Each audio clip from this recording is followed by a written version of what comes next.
Keluar be. Luar tina ni. Jawab kelak ni. Be, mari tengok luar be. Macam mas kecil bele. Lagi tengok. Mas kecil bele. Ya be. Oh. Allah. Tu be. Be, kita minat gila ke be. Relax be. Jangan gitu. Kalau betul nak minat Allah. Saya ni insan biasa ya. Hok tak patut pun orang nak minat. Be, tapi masalahnya sinilah tempat kita hilang stres ke berapa. Hari-hari kita mari sini. Tak boleh nak sungguh sangat gitu be. Hok menyelamatkan hati dan jiwa be tu Allah ya be. Bukan kedan ni be. Apa be? Kita tak jadi be beli be. Jangan be, jangan gitu be. Oh, kita minat agak abe. Abe orang biasa tu.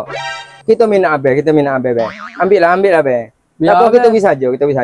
Ya be, kita tak boleh nak minat be. Sebab hati kita ni sepenuhnya terletak kepada Allah. Allah. Oh tak okey tak sih kita bisa saja ya ni be. Lagi tu kita ambil be dah. Ambil kita minat gila ke be. Memang kita minat ah. Jangan minat kita, minat kepada Allah Subhanahu Wa Taala deh. Apa be? Kita pergi dulu be. Okey be, terima kasih be. Seluar. Kak seluar be.